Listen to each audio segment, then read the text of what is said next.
औज़ुबिल्लाहिमिनश्शैतानिर्रजीम बिस्मिल्लाहिर्रहमानिर्रहीम। तमाम दोस्त जो कोरियन स्किल्स एकेडमी के इस चैनल से जुड़े हैं सबको अस्सलाम वालेकुम। तो आज का जो हमारी वीडियो है, मैं लंबी चौड़ी तमहीद बांधने से पहले यही बताऊंगा कि आज की जो हमारी वीडियो है इसमें बहुत से लड़कों का क्वेश्चन आ रहा है रोस्टर फॉर्म के हवाले से कि उसमें कुछ मसाइल हैं, कुछ लड़कों को समझ नहीं आ रही कि रोस्टर फॉर्म कैसे फिल करना है।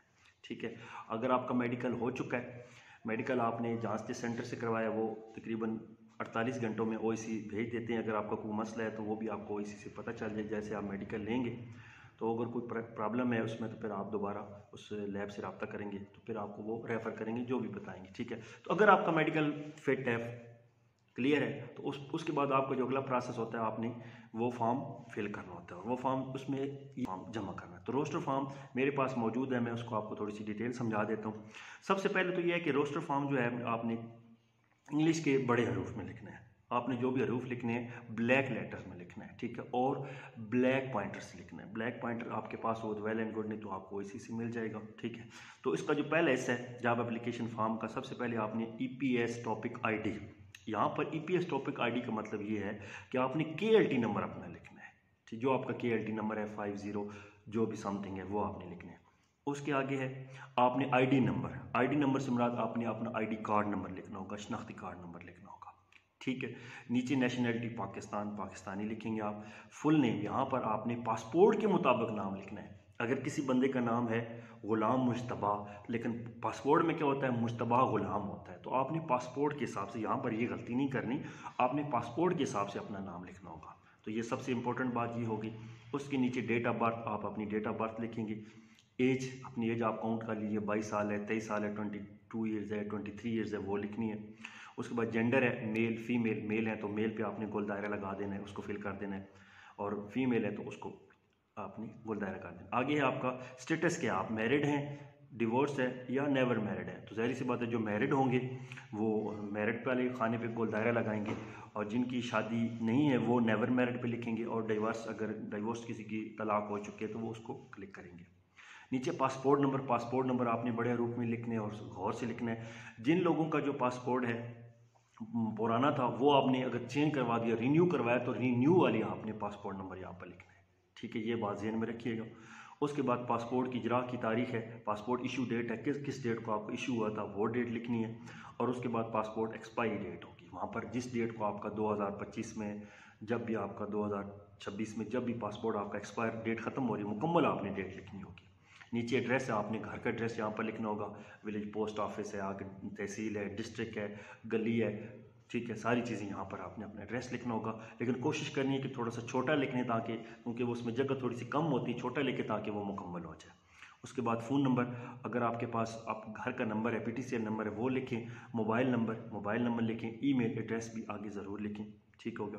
नीचे लिखें हाइट आपने यहाँ पर सबसे पहले आपने हाइट सेंटीमीटर में लिखनी है, जो आपके मेडिकल फॉर्म पे आपके साथ होगा, पास मौजूद होगा, चेक कर लीजिएगा। जो आपके मेडिकल फॉर्म में हाइट लिखी है 170 सेंटीमीटर है, जितनी भी है वो आपने यहाँ पर लिखनी है। उसके बाद एक वेट जो होगा, वेट में भी ज़ाहिर सी बात है जो आपका मेडिकल, जो आपने मेडिकल करवाया वो वेट आपने यहाँ पर लिखना होगा। IVN है लेफ़्ट और राइट। लेफ़्ट 6/6, अगर आप आइज़ आपकी ठीक हैं, विद ग्लासेस भी हैं, तो वो 6/6 ही होगी, लेफ़्ट और राइट दोनों 6/6 होगी। नीचे मेडिकल एग्जामिनेशन सबसे पहले जिस डेट को आपने मेडिकल करवाया, आज करवाया, कल करवाया, जिस डेट को आपने मेडिकल करवाया वो डेट यहाँ पर लिखनी होगी। ठीक है, उसके नीचे मेडिकल सेंटर है, नायाब लैब वाला है, या IDC इस्लामाबाद है, या लाहौर से आपने सरवत वाले मेडिकल सेंटर से करवाया, तो वो आपने यहाँ पर एड्रेस उसका लिखना होगा। ठीक होगी जी। फिर आपने आगे यहाँ पर लिखना है कि आपकी जो लिम्स चेक है, फिंगर लूज है कोई है तो नहीं, नो आपने यहाँ पर लिख देना है। ठीक है, आर्म्स बाजू वगैरह जी आपके ओके हैं, सब क्लियर है। ठीक है, आगे है यहाँ पर ऑप्शन है नॉर्मल और एब नॉर्मल, तो आपने लेफ़्ट नॉर्मल होगा, राइट भी आपका नॉर्मल होगा। इस तरीके से आपकी लेग्स फीट वो भी नॉर्मल हैं, दोनों नॉर्मल, आपने नॉर्मल पर क्लिक करना होगा, एब नॉर्मल पे नहीं क्लिक करना। ठीक हो गया। नीचे है जी डिज़ायर्ड वेज, कोरिया में आपकी मुमकिन तनख्वाह, आप कितनी तनख्वाह लेना चाहते हैं। तो आजकल जो कोरिया की डिज़ायर्ड वेज है तकरीबन 19 लाख वॉन के करीब है, तो आप इधर यहाँ पर 19 लाख वॉन लिख सकते हैं। 19 लाख 18 लाख या 19,50,000 वॉन, 19 लाख लिख दें जो आजकल तकरीबन एस्टिमेटेड है। आगे है जी वो कोरियन वॉन में लिखनी, KRW से मतलब कोरियन वॉन होंगे। ठीक है, तो 19 लाख रुपीज़ नहीं लिख देनी कि आपको कोरिया में डिज़ायर्ड वेज आप चाहते हैं कि 19 लाख रुपए मुझे मिले, आपने 19 लाख वोन, ठीक है, KRW लिख देना। Skill test yes, skill test दिया है या नहीं, ठीक है, यहाँ पर आपने क्या कर देना है, स्किल टेस्ट पे आपने, क्योंकि अभी स्किल टेस्ट आपका हुआ ही नहीं है तो आपने N कर देना है इसको। आगे है जी, बहुत से लोगों के जहन में होता है कि प्रेफर्ड रीजन, कौन सा रीजन, कोरिया का कौन सा रीजन, क्योंगी-दो है, छल्ला-नमदो है, छल्ला-बुकदो है, कौन सा रीजन आप प्रेफर कर सकते हैं, तो आपने यहाँ पर लिखना है एनी लिखते हैं, कोई मसला नहीं, जिधर मुझे जॉब मिली मैं करूँगा। फर्स्ट चॉइस क्या है, वो भी आप एनी लिखें, ठीक है, और सेकंड चॉइस वो भी आप एनी लिखें। आप किसी खास रीजन को मेंशन न करें कि मैंने उसी रीजन में जाना, आप यहाँ पर एनी कोरिया में कहीं भी, साउथ कोरिया मुझे कहीं भी भेजे, मैं काम करूँगा, ठीक हो गया। नीचे आपकी डिज़ायर्ड इंडस्ट्री, वो ज़ाहिर सी बात आपकी कैटेगरी मैन्युफैक्चरिंग है, तो आपने यहाँ पर मैन्युफैक्चरिंग लिखना है। तो सब कैटेगरी वही होगी जो आपने इसमें स्किल टेस्ट में आपने वुड की सिलेक्ट की थी, ठीक है, या मेटल की, जो भी आपने कैटेगरी सिलेक्ट की थी वो इधर वो कैटेगरी आपने लिखनी है, ठीक है। इससे आगे है जी ड्यूटीज़ कंस्ट्रक्शन ओनली, आप आगे कंस्ट्रक्शन वाले हैं उसके साथ आपने छेड़खानी नहीं करनी, क्योंकि ये कंस्ट्रक्शन वालों की है, आपका उसके साथ कोई ताल्लुक नहीं है, क्योंकि ये आप मैन्युफैक्चरिंग में जा रहे हैं, हमारा उनके साथ जो वर्क कॉन्ट्रैक्ट है वो मैन्युफैक्चरिंग है, तो आपने मैन्युफैक्चरिंग के रिलेटेड चीज़ें लिखनी होगी, इसके साथ आपने कोई छेड़खानी नहीं करनी। नीचे है जी EPS टॉपिक, इंडस्ट्री आपकी मैन्युफैक्चरिंग है, स्कोर रीडिंग और आगे लिसनिंग। रीडिंग के आपके कितने मार्क्स हैं वो आपके ID पे शो हो रहे होंगे, और लिसनिंग के कितने वो भी ID पे शो हो रहेंगे। आगे है जी टेस्ट डेट, KL टेस्ट, जिस डेट को आपने 2020 की जौन सी डेट को आपने टेस्ट दिया था वो डेट आपको याद होनी चाहिए, वो डेट यहाँ पर आपने लिखनी है, ठीक है। और टोटल मार्क्स आपके कितने हैं, 120 मार्क्स हैं, 150 मार्क्स हैं, 170 मार्क्स हैं, जितने आपके मार्क्स हैं, और उसके बाद आपने एवरेज निकाल लेनी है, ठीक है। एवरेज ये होगी कि जितने आपके मार्क्स होंगे उनको 2 पे तकसीम कर लें, ठीक है। अगर एक बंदे के 120 मार्क्स हैं तो उसकी एवरेज क्या होगी, 60% होगी। किसी के फर्स्ट किया 160 मार्क है, उसके 80% मार्क्स, 80% एवरेज होगी, ये एवरेज होगी। जितने आपके मार्क्स हैं उनको 2 पे आप तकसीम करेंगे तो ये आपकी एवरेज निकल आएगी, ठीक है। अगर किसी बंदे को लिसनिंग रीडिंग की मार्क्स मालूम नहीं तो टेंशन वाली बात नहीं, आप टोटल मार्क्स लिख कर आगे एवरेज लिखते हैं तो परेशानी नहीं, क्योंकि उनके पास ऑलरेडी आपका रिकॉर्ड मौजूद होता है। नीचे चलते हैं जी, एकेडमिक बैकग्राउंड। एकेडमिक बैकग्राउंड आपके पास डिग्री कौन सी है, स्कूल, कॉलेज, यूनिवर्सिटी। अगर आपने PhD है तो डॉक्टोरल होगा, आगे अगर मास्टर MA किए हुए है, BA की हुई है, BSc है तो बैचलर है।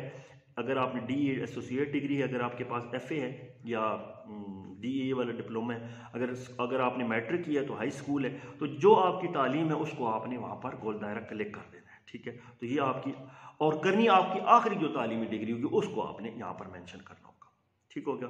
नीचे है जी वोकेशनल स्कूल। वोकेशनल स्कूल से मतलब अगर आपके पास कोई टेक्निकली किसी गवर्नमेंट के इदारे का कोई सर्टिफिकेट आपके पास है, टेफ्टा का है, परफेक्ट पाकिस्तान ऑर्डिनेंस फैक्ट्रीज उसका कोई इंस्टीट्यूट का, किसी टेक्निकल से मुराद गवर्नमेंट किसी टेक्निकल इदारे का अगर आपके पास सर्टिफिकेट है तो यहाँ पर आपने उसको क्लिक करना होगा, ठीक है। पेशा वराना तालीम को मेजर आपका कौन रहा है, मेजर से मतलब आपका जो सब्जेक्ट का शोबा कौन सा रहा, किस शोबे में आप रहे हैं, ठीक है। आप मैन्युफैक्चरिंग के शोबे में रहे हैं, कंस्ट्रक्शन के शोबे में रहे हैं, कौन से शोबा था, कंप्यूटर में आपने किए हुए है, ठीक है, और आपने जनाब CNC का कोर्स किए हुए है, आपने लेथ मशीन का कोर्स किए हुए है, आपने मिलिंग मशीन का कोर्स किए हुए है, ठीक है। इस तरीके से आपने ऑटो का कोई कोर्स किया, कोई भी आपने कोर्स किया तो वो यहाँ पर आपने मेजर लिखना होगा। अगर नहीं है तो नील कर दें, छोड़ दें, उसको न लिखें, ठीक है। इसके बाद नीचे लैंग्वेज प्रोफिशिएंसी, कोरियन आप चेक करें, आपकी कोरियन लैंग्वेज की प्रोफिशिएंसी अगर आप एक्सीलेंट है, अच्छी, बहुत अच्छी, आप बोल सकते हैं, लिख सकते हैं तो एक्सीलेंट करें, अदरवाइज फेयर कर दें, फेयर बेहतर रहेगा, ताकि पुअर न करें, कम अज़ कम फेयर ज़रूर करें, ये गलती आपने नहीं करनी, पुअर न करें, फेयर करें। इंग्लिश अगर आपकी बहुत अच्छी है तो वेल एंड गुड, एक्सीलेंट करें, अगर नॉर्मल है तो फेयर कर दें, ठीक हो गया। नीचे पूछता है कि अगर आपके पास अदर लैंग्वेज आपके पास ज़ाहिर सी बात उर्दू है, उर्दू आप जानते हैं, अगर आप पंजाब के रहने वाले हैं तो पंजाबी जानते हैं, अगर आप KPK के रहने वाले हैं तो पश्तो है, और अगर आप सिंध के हैं तो सिंधी होगा, ठीक है। अगर बलोची कोई हमारा भाई है तो वो बलोची लिख देगा, 2 उर्दू और बलोची, उर्दू और पश्तो या उर्दू और सिंधी वगैरह जो भी है दूसरी आपकी मदर लैंग्वेज है वो साथ ऐड कर दें, ठीक हो गया। और वो उनमें आपकी एबिलिटी क्या है, आप उनको एक्सीलेंट कर दें, ज़ाहिर सी बात उर्दू आपकी कौमी ज़बान है तो एक्सीलेंट है, और पंजाबी अगर आपकी मादरी ज़बान है तो वो भी एक्सीलेंट ही है। नीचे चलते हैं वर्क एक्सपीरियंस, काम का तजर्बा। अच्छा, काम का तजर्बा, अगर आपने किसी फील्ड में कोई काम किया है तो उसका आपने कहते हैं 1, 2, 3 जगह उसने किया है। सबसे पहले अगर आपने किसी और कंट्री में काम किया, साउथ अफ्रीका में या दुबई में या पाकिस्तान में, तो सबसे पहले उस मुल्क का नाम लिखना है। आगे इंडस्ट्री कैटेगरी, कौन सी इंडस्ट्री होगी, मैन्युफैक्चरिंग में काम किया है, कंस्ट्रक्शन में काम किया है, एग्रीकल्चर में काम किया है, तो इंडस्ट्री लिखनी है। सब कैटेगरी में अगर आपने मैन्युफैक्चरिंग में काम किया, अगर आप काम मशीन का काम करते रहे तो आप मेटल लिखते हैं, मशीनरी वर्क लिखते हैं, ठीक है। कंस्ट्रक्शन का आप करते रहे तो उसका फोल्डिंग है, जो भी आप मुतलका उसकी सब कैटेगरी वो लिखनी है। उसके बाद term of employment, term of employment से मुराद ये है कि आपने कितना काम किया, आपने कितने साल काम किया और कितने महीने। 1 साल 1 महीना काम किया, 1 साल 4 महीने काम किया तो वो 7 लिखते हैं। फिर इस तरह 2 है। नंबर 3, अगर जितने आपका वर्क एक्सपीरियंस है, कुछ ना कुछ अगर आपको आता है, समझते हैं आपके पास है या आप जानते हैं उस काम को, तो कुछ ना कुछ यहाँ पर ज़रूर लिख दें। तो ये आपके लिए बेहतर रहेगा कि आप कुछ ना कुछ वर्क एक्सपीरियंस लिख दें, ठीक है। नीचे है जी वर्क एक्सपीरियंस इन कोरिया।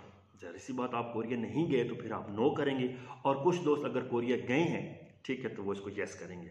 अगर वो कोरिया गए हैं तो ज़ाहिर सी बात है उनको कोरिया का गैर मुल्कियों का रजिस्ट्रेशन नंबर होगा, ठीक है। विगुगिन तंग्रुकजंग बोनो भी उनके पास होगा, गैर मुल्की आईडी कार्ड नंबर भी होगा, तो वो अपना जो रिटर्नी दोस्त है वो अपना यहाँ पर रजिस्ट्रेशन नंबर लाजमी लिखेंगे, क्योंकि उनको पता चल जाएगा कि ये बंदा कोरिया रहा है और कौन से वीज़े पे कब रहा है, सारा रिकॉर्ड उनके सामने आ जाएगा।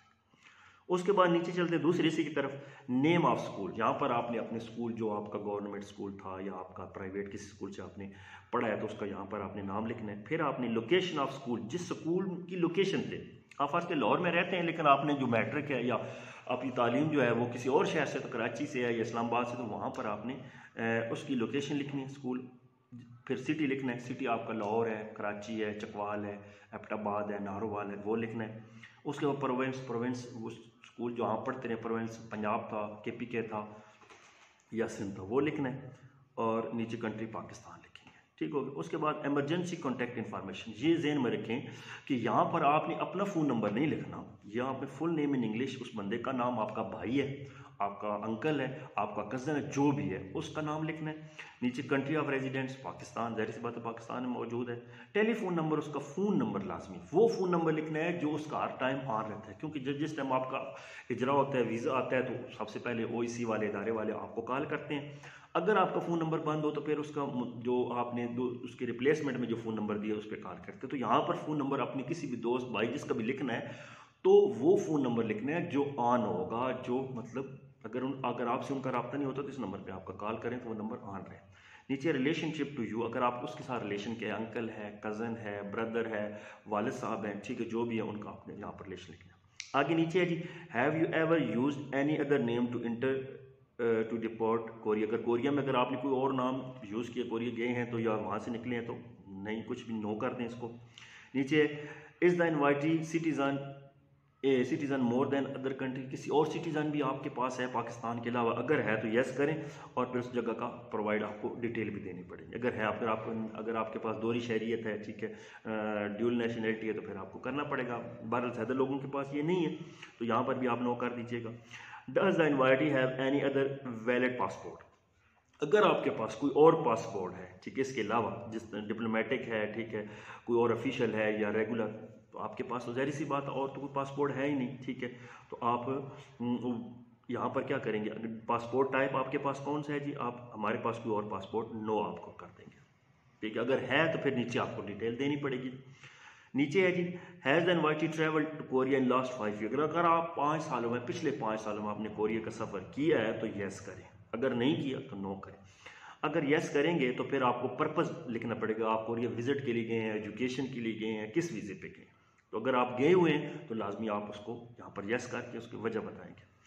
नीचे है जी, has the invitee travelled outside is country of the residents excluding to Korea in the last, अगर आप कोरिया के अलावा गुज़श्ता 5 सालों में कोरिया के अलावा किसी और मुल्क गए हैं, दुबई की UAE गए हैं, या सऊदी अरेबिया गए हैं, या कनाडा, या किसी भी किसी मुल्क में भी गए हैं, तो यहाँ पर आप उसकी डिटेल देनी पड़ेगी। नीचे है नेम ऑफ कंट्री, UAE लिख देंगे, पर्पज़ ऑफ विजिट के लिए गए हैं, वर्क के लिए गए हैं, फिर आप पीरियड ऑफ स्टे, जितना आपने स्टे किया है, ईयर, मंथ, डेट, तो यहाँ आपको फुलफिल करना पड़ेगा। अगर आप गए हैं तो ज़ाहिर सी बात, आपको पता कैसे चलेगा, ये चीज़ें आपके पासपोर्ट में सारी चीज़ें, जब आपने वहाँ से दाखिल हुए, एंट्री की है, तो स्टैंप लगी होगी उस मुल्क की, इमिग्रेशन की, आप जब आपने एग्जिट किया है तो वहाँ पर भी आपके पास मोर होगी उसकी, तो आपको पता चल जाएगा पासपोर्ट से, अगर आपको याद नहीं है तो। ठीक है, तो जिन दोस्तों ने इन गुज़श्ता 5 सालों में किसी और मुल्क की विज़िट किया है तो वो अपने साथ ये चीज़ें लाजमी याद रखें, क्योंकि वहाँ पर आपको ये चीज़ें लिखनी होगी। ठीक है, आगे है जी personal information of your spouse. अगर आप में से जिन दोस्तों ने शादी की हुई है तो यहाँ पर आपको अपनी बीवी के सारे डॉक्यूमेंट्स के हवाले से चीज़ें लिखनी होगी। अगर शादी नहीं की हुई तो इसको नील कर दें। तो शादी अगर की हुई है, अगर मैरिड है तो क्या फैमिली नेम, ठीक है, आप पासपोर्ट के मुताबिक आपने अपनी बीवी का नाम लिखना होगा। गिवन नेम, वैसे जो उनका नाम क्या है वो लिखना होगा।